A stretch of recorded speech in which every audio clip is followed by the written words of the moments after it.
आज तुमच्या सगळ्यांच्या समोर बोलताना स्वर्गीय महादेव भाऊ मुंडे यांना न्याय मिळावा। गेल्या 21 महिन्यापासून महादेव भाऊ मुंडे यांचं कुटुंब हे प्रत्येकाच्या दारामध्ये जात आहे, न्याय मागतोय, परंतु त्या न्यायाची हाक कुणाच्या कानावरती पडली नाही। आमचं दुःख कुणी ऐकून घेतलं नाही, आमचं दुःख कुणाकडे सांगावयाची व्यवस्था नाही। ज्यावेळेला आमची भगिनी ज्ञानेश्वरताई मुंडे यांनी न्यायासाठी हाक दिली त्यावेळेला संघर्ष योद्धा म्हणून दादा जरांगे पाटील हे त्यांच्या पाठीशी खंबीरपणे उभा राहिले। मला बोलताना सांगितलं की थोडक्यात बोला, वेळ कमी आहे, दुःख एवढं मोठं आहे थोडक्या शब्दामध्ये संपणार नाहीये। अरे जे ज्ञानेश्वरताई आमची न्याय मागते आहे 21 महिन्यापूर्वी आमच्या भाऊजी स्वर्गीय महादेवजी मुंडे यांची हत्या परळीमध्ये तहसील कार्यालयासमोर होते। 21 महिन्यामध्ये एकही आरोपी सापडत नाही। त्यांचे बंधू सतीश भाऊ फड, ज्ञानेश्वरताई मुंडे, छोटी छोटी लेकरं, वृद्ध आई वडील हे सगळेजण न्यायासाठी भटकतात। एक छोटी मागणी केली होती, हा तपास बीडच्या एनसीबी कडे द्या। अनेक वेळा पत्र दिली, बोलबाला उत्तर दिले, आम्हाला बाहेर काढून दिलं। ज्या दिवशी मनोजदादा जरांगे पाटील ज्ञानेश्वरताईच्या घरी आले त्या दिवशी एसआयटीची स्थापना या बीडच्या पोलिसांनी केली।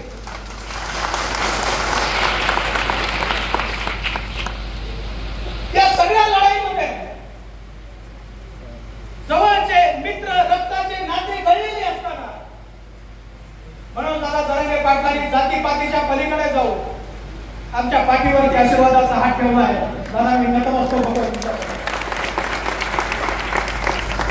याच्या प्रवृत्ती आहे, या प्रवृत्ती कुठल्या जातीच्या नाही आहेत, कुठल्या धर्माच्या नाही आहेत, या गुन्हेगारी प्रवृत्ती आहेत। आपल्या फायद्यासाठी कुणालाही मारायचं आणि आपल्या फायद्यासाठी कुणालाही जेलमध्ये घालायचं ही त्यांची नीती आहे। स्वर्गीय संतोष अण्णा देशमुखांची हत्या झाली आणि स्वर्गीय संतोष अण्णा देशमुखांच्या हत्येनंतर आदरणीय मनोजदादा जरांगे पाटील आपण संतोष अण्णा देशमुखांच्या कुटुंबाच्या पाठीमागे उभा राहिला आणि आज संतोष अण्णा देशमुखांना न्याय मिळण्याच्या एका दिशेने आपण निघालो। जर मनोजदादा तुम्ही आले नसते तर त्या परळीच्या मातीखाली अनेक महादेव मुंडे, अनेक बापू आंगणे दफन झाले, त्या पद्धतीने संतोष अण्णाची हत्या सुद्धा या मातीमध्ये दफन झाली असते आणि ज्या लोकांनी गुन्हा केला नाही त्या लोकांना जेलमध्ये घातलं असतं।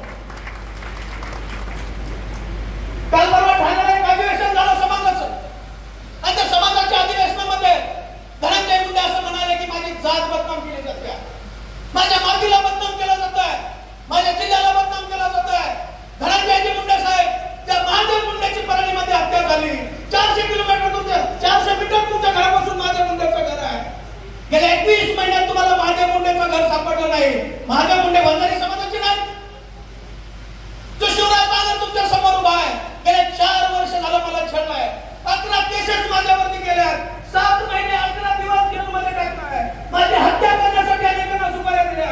आज जो गोट्या गीते नावाचा गुन्हेगार आहे त्या प्रत्येक घटनेशी निगडीत आहे। 5 दिवस बीडमध्ये माझी हत्या करण्यासाठी टळ चोकून बसतो। काय कारण आहे?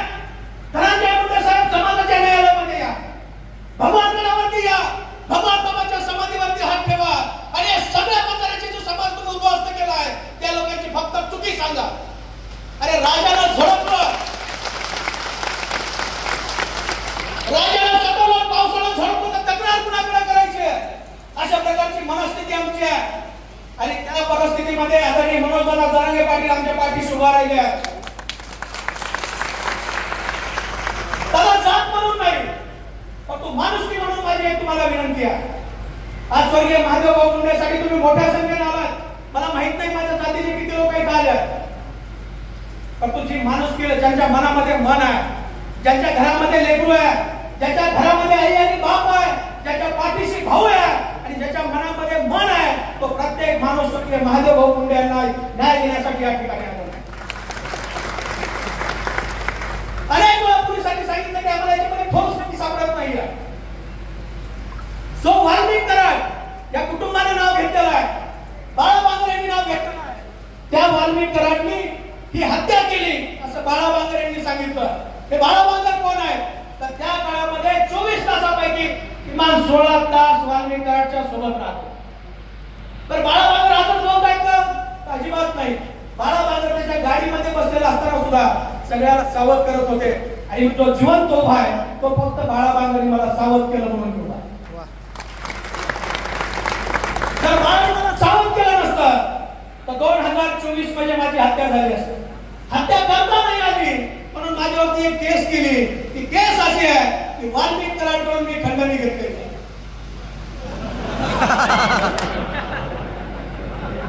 मी वाल्मिक कराडला त्याची विनंतीमध्ये लिहिलं आहे की शिवराज बांगरने मला व्हॉट्सअपवरती फोन केले आणि सांगितलं की मला 15 लाखाची खंडणी दे, त्याच्या तुझ्या अंगावर गाडी घालीन तुला मारून टाकीन. वाल्मिक कराडकडे इंडिवर आहे आणि माझ्याकडे ऍक्टिवा स्कूटी आहे. धडक झाली असं तर काय झालं असतं? पण तो मित्रांनो हा भाग वेगळा आहे. परळीचे पोलीस ही वाल्मिक कराडने धनंजय मुंडेचा बड्डे करण्यासाठी काम करते आहे. अरे मोठ्या तिथे सांगा चोर भामटा दामदाच्या वेळेला सांगतो की बापू आंधळेंची हत्या बबन गीते आणि महादेव गीते या सगळ्यांनी केली आहे. तुम्ही त्याच्यावरती विश्वास ठेवता? बबन गीतेला आरोपी करता, महादेव गीतेला 2 गोळ्या लागलेल्या असताना जेलमध्ये घालता आणि ज्या वेळेला बाळाबांगर सारखा संस्कृत माणूस, सुसंस्कृत माणूस सांगतो की हे माझ्या समोर झालंय आणि हरामखोर वाल्मिक कराडने महादेव मुंडेच्या गळ्याचा मांसाचा तुकडा टेबलवर ठेवलाय आणि तुम्ही म्हणता त्याच्यामध्ये बाळाबांगर राजकारण करतो. आणि शरम वाटली पाहिजे पोलिसांना तुम्हाला. तुम्ही पगार गृह विभागाचा घेताय का धनंजय मुंडे आणि वाल्मिक कराडचा घेताय? दादा हे दुःख आहे. कुणी आमचं म्हणणं ऐकायला तयार नव्हतं. रडावं तर कुणाशी रडावं? अरे ज्या वेळेला वाटतं की कुणाच्या तरी गळ्यात रडून पडलं पाहिजे, सतत भीती असायची की गळ्यात पडून रडल्यानंतर तो केसानं कापतोय की काय. या मागच्या परिस्थितीमध्ये एवढी वाईट परिस्थिती निर्माण झाली होती की सक्का भाऊ सुद्धा त्यांच्यासाठी कुणाचंही काही करायला तयार होता. सक्का मेहुणा तयार होता. आमच्यावरती अन्याय झाला पण आमची तुमच्याकडे आलो की न्यायाची भूमिका दादा तुम्ही आमच्याकडे सोबत घेतली आहे, मी तुमचा आभार मानतो. मी ज्या गावामध्ये राहतो त्या गावाच्या 10 गावामध्ये माझं वंजारी समाजाचं एक घर आहे. नारायणगडाच्या पायथ्याला समदाना नावाचं गाव आहे आणि त्या गावामध्ये माझं एक घर आहे. माझ्या 2 पिढ्या तिथे राहतात. आजपर्यंत मराठा समाजाने कधी अन्याय केल्याचं मला आठवत नाही.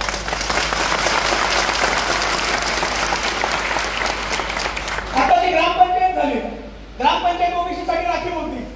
माझ्या आई ग्रामपंचायतीला उभा राहिला. 2 मतांनी माझ्या आईचा सरपंच पदाला पराभव झाला. सगळं गाव एकत्र बसलं, पूर्ण मराठा समाजाचं, आणि त्या गावाने सांगितलं की शिवराज बांगर हा प्रक्रियेतला माणूस आहे. भलेही सरपंच पदाला पराभव झाला तर पण उपसरपंच पद आम्हाला तुम्हाला द्यायचं आहे. हे कुठलं राजपद होतं का? की मराठा समाजाची मनाचा मोठेपणा आहे की ते मोठ्या मनानं आम्हाला वागवून देतात. आणि दादा त्याच भूमिकेतून गेले अनेक वर्ष तुमचा संघर्ष आम्ही पाहिलेला, गेले अनेक वर्ष आम्ही तुमच्या सोबत आहे. आता न्याय देण्याची तुमची आम्हाला वेळ आहे. मोठ्या भावाची भूमिका आता खऱ्या पद्धतीने तुम्हाला बजवायची आहे. मोठा भाऊ पण आमच्या पाठीशी उभे राहा. आणि मी माझ्या समस्त लोकांना विनंती करणार आहे. मी काल परवा एक प्रेस घेतली, तुम्ही एक लोकांनी पाहिजे असेल, कोणी पाहिली नसेल. मला समाजातल्या किंवा 1000 लोकांचे फोन आले की शिवराज बांगर तू बोललास ते बरोबर बोललास, कुणीतरी याच्यामध्ये बोलायला पाहिजे.